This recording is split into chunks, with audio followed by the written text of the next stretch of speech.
Recording धमाका music Kishanganj.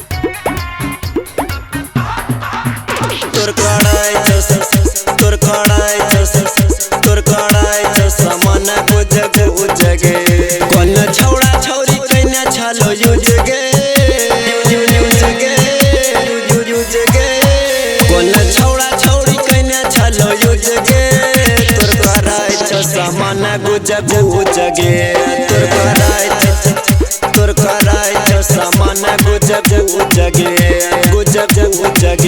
कदी कहै छियो हमर बात बुझगे तोर कराय छ सामान गुजगे तोर कराय छ सामान गुजगे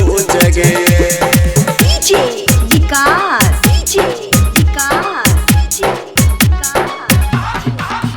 तोर कराय छ सामान गुजगे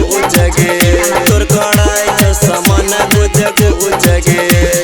चाकी से आटा पिसल रात दिन गे गेल मोर जाई तोहर बिरकर के मशीन गे गेल मोर जाई तोहर बिरकर के मशीन गे चाकी से आटा पिसल रात दिन गे गेल मोर जाई तोहर बिरकर के मशीन गे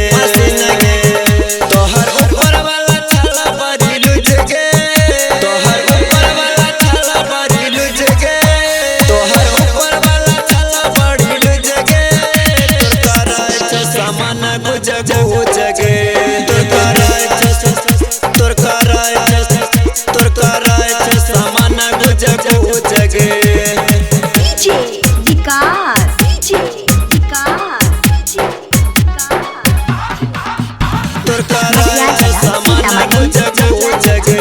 तोर कराय छ सामान गुजगे सही पतिया बताई के ना मालगे कुछ कनक सन पूछ छ हलगे कुछ कनक सन पूछ छ हलगे सही पतिया बताई के ना मालगे दिल खुश याद तोर पूछ छ हलगे दौलत सुमन तोरा कइना चल युजगे दौलत सुमन तोरा कइना चल युजगे